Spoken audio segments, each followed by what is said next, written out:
Hello बच्चों, जय Hind. SPG classes में आप सभी का स्वागत है। पहला क्वेश्चन है कि रानी केतकी की कहानी के लेखक का नाम लिखिए। उत्तर में बच्चों लिखना कि रानी केतकी की कहानी के लेखक का नाम मुंशी इंशाअल्लाह खां है। दूसरा क्वेश्चन है हिंदी के प्रथम मौलिक उपन्यास का नाम लिखिए। तो बच्चों हिंदी के प्रथम मौलिक उपन्यास का नाम परीक्षा गुरु है। अगला क्वेश्चन है भारतेंदु युग के दो निबंधकारों के नाम लिखिए। तो बच्चों नंबर 1 बालकृष्ण भट्ट और नंबर 2 प्रताप नारायण मिश्र। इसके बाद नंबर 4 में क्वेश्चन में है आपका कि द्विवेदी युग के दो निबंधकारों के नाम लिखिए।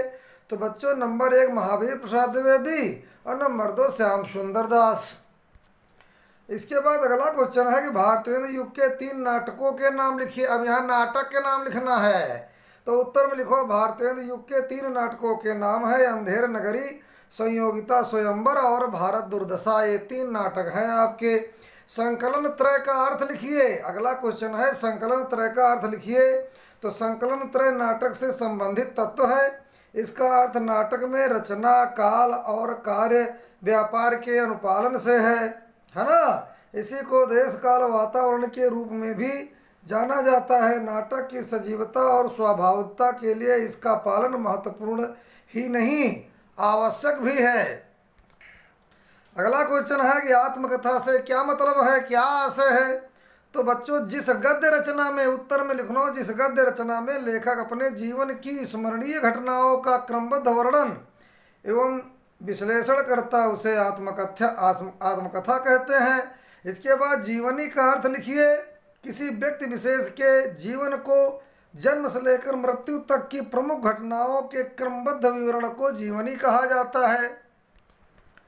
अगला क्वेश्चन है कि हिंदी के प्रमुख 3 जीवनी लेखकों के नाम लिखिए। तो हिंदी के प्रमुख 3 जीवनी लेखकों के नाम है पहला नंबर 1 है मनमथनाथ गुप्त, दूसरा है राहुल सांक्रात्यायन, नंबर 3 है विष्णु प्रभाकर। इसके बाद अगला क्वेश्चन है कि जीवनी और आत्मकथा में अंतर बताइए।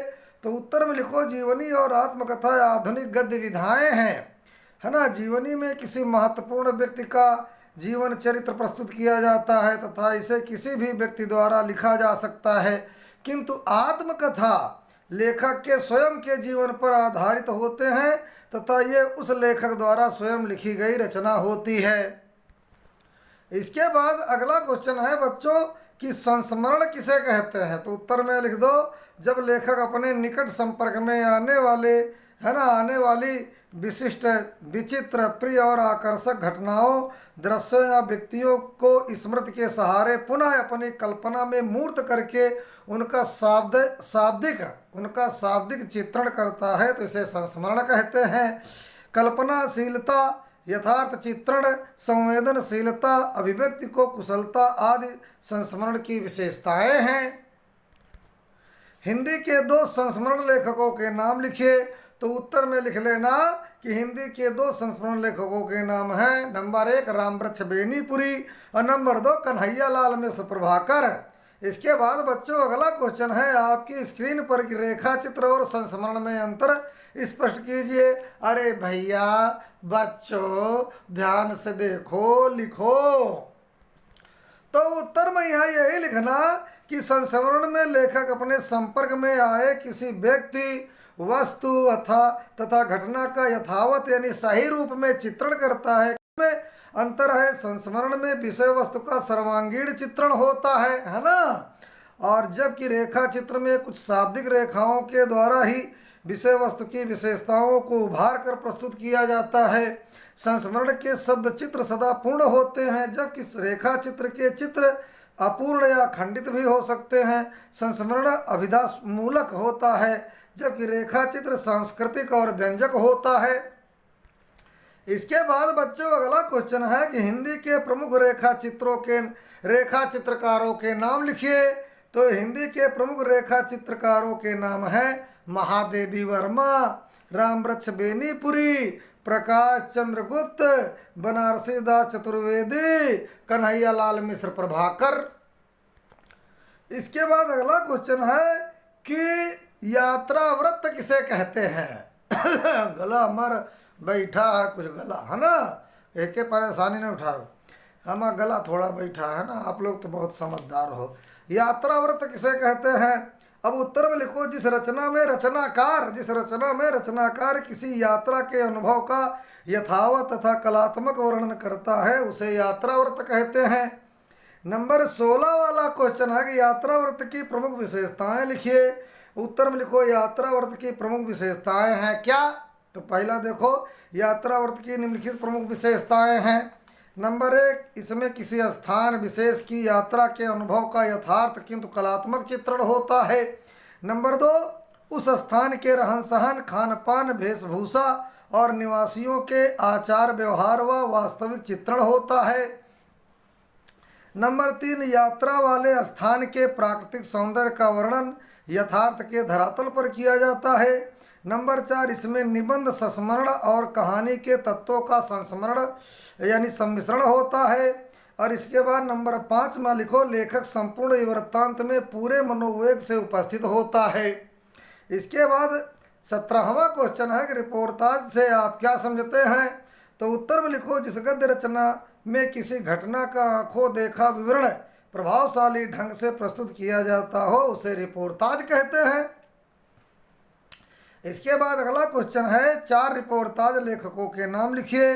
तो उत्तर में लिखो, 4 रिपोर्टाज लेखकों के नाम हैं शिवदान सिंह चौहान, रांगे राघव, अमृतलाल नागर, प्रभाकर माचवे। अगला क्वेश्चन है कि गद्य काव्य से क्या तात्पर्य है? तो उत्तर में लिखना, जिस रचना में छंद के बिना भी कविता के गुणों का समावेश होता उसे गद्य काव्य अथवा गद्य गीत कहते हैं। अगला क्वेश्चन है, गद्य काव्य के किन्हीं 2 लेखकों के नाम लिखिए।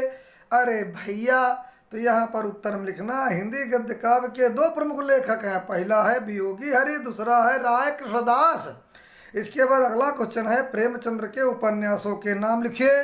उत्तर में लिखना, प्रेमचंद्र के उपन्यासों के नाम है गोदान, गमन, प्रेमाश्रम, निर्मला, कर्मभूमि, सेवा सदन, रंगभूमि आदि।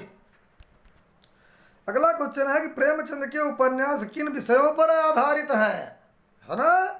तो विषय के आधार पर प्रेमचंद के उपन्यास सामाजिक और राजनैतिक हैं। इनमें उन्होंने समाज सेवा, सामाजिक समस्याओं, कुरीतियों, अंधविश्वासों, परंपराओं, देश सेवा, नारी जीवन, ग्रामीण जनजीवन आदि को चित्रित किया है। अगला क्वेश्चन है कि हिंदी के सर्वप्रथम यात्रा व्रत लेखक एवं उनकी रचना का नाम लिखिए। तो हिंदी के सर्वप्रथम यात्रा व्रत लेखक भारतेंदु हरिश्चंद्र हैं। उनकी एक रचना का नाम सरयू पार की यात्रा है। इसके बाद पाश्चात्य दृष्टि से नाटक के तत्व लिखिए। तो उत्तर में लिखना, पाश्चात्य दृष्टि से नाटक के निम्नलिखित 6 तत्व होते हैं। नंबर 1, वस्तु या कथा। पाश्चात्य दृष्टि से नाटक के निम्नलिखित 6 तत्व होते हैं। वस्तु, जिसको हम कथा वस्तु भी बोलते हैं। नंबर 2, पात्र। नंबर 3, कथोपकथन, जिसको हम संवाद कहते हैं। नंबर 4, देश काल तथा वातावरण, जिसको हम संकलन त्रय कहते हैं। नंबर 5, भाषा शैली। नंबर 6, उद्देश्य। आधुनिक हिंदी नाट्य साहित्य। अगला है, जयशंकर प्रसाद के नाटकों के नाम लिखिए। तो उत्तर में लिखना, जयशंकर प्रसाद के प्रसिद्ध नाटकों के नाम है चंद्रगुप्त, स्कंदगुप्त, अजातशत्रु, जन्मेजय का नागयज्ञ, राजश्री, ध्रुवस्वामिनी, कामना, एक घूंट आदि। अगला क्वेश्चन है, आधुनिक साहित्य की सबसे अधिक लोकप्रिय विधा का नाम लिखिए। तो आधुनिक साहित्य की सबसे लोकप्रिय विधा कहानी और उपन्यास है। अगला क्वेश्चन है कि अच्छी जीवनी की विशेषताएं लिखिए। तो उत्तर में लिखना, जीवनी की प्रमुख विशेषताएं हैं, एक अच्छी जीवनी में निम्नलिखित प्रमुख विशेषताएं होती हैं। जीवनी संबंधित व्यक्ति के जीवन का प्रामाणिक दस्तावेज होती हैं। और नंबर 2, इसमें व्यक्ति के जीवन की छोटी सी छोटी और बड़ी सी बड़ी बात का वर्णन इस प्रकार किया जाता है कि पाठक उसके अंतरंग जीवन से परिचित हो जाए। कि जीवन अगला देखिए नंबर कि जीवनी में प्रायः उन स्थलों पर विशेष बल दिया जाता है जिनके द्वारा पाठक प्रेरणा ग्रहण करता है। नंबर 4 में लेखक व्यक्ति के जीवन को इस प्रकार प्रस्तुत करता है कि संबंधित व्यक्ति के विभिन्न स्वरूपों, तथ्यों और घटनाओं का निजी एवं पूर्ण ज्ञान पाठकों को हो जाए। 5वां है, जीवनी में एक और इतिहास जैसी प्रामाणिकता और तथ्यपूर्णता होती तथा दूसरी ओर साहित्यिकता के तत्वों से भी परिपूर्ण होती है। अगला क्वेश्चन है, द्विवेदी युग के 2 समीक्षकों के नाम लिखिए। तो उत्तर में लिखना द्विवेदी युग के दो समीक्षकों के नाम है, आचार्य महावीर प्रसाद द्विवेदी, नंबर 2 बाबू श्याम सुंदर दास। अगला क्वेश्चन है कि विषय एवं शैली की दृष्टि से निबंध के भेद लिखिए। तो विषय एवं शैली की दृष्टि से निबंध के निम्नलिखित भेद होते हैं। नंबर 1, अब विषय की दृष्टि से निबंध के भेद साहित्यिक, वैज्ञानिक, सामाजिक, समस्यात्मक, प्रकृति संबंधी। नंबर 2, शैली की दृष्टि से निबंध के भेद कौन कौन होते हैं? वर्णनात्मक, विवरणात्मक, विवेचनात्मक या विचारात्मक, भावात्मक, व्यंग्यात्मक, ललित आदि। तो इस प्रकार से बच्चों अगला क्वेश्चन है कि अध्यापक पूर्ण सिंह किस युग के निबंधकार हैं? अध्यापक पूर्ण सिंह द्विवेदी युग के निबंधकार हैं। अब यहाँ पर 30 क्वेश्चन हमने इस वीडियो में डाला, अगले क्वेश्चन हम अगली वीडियो में डालेंगे। धन्यवाद।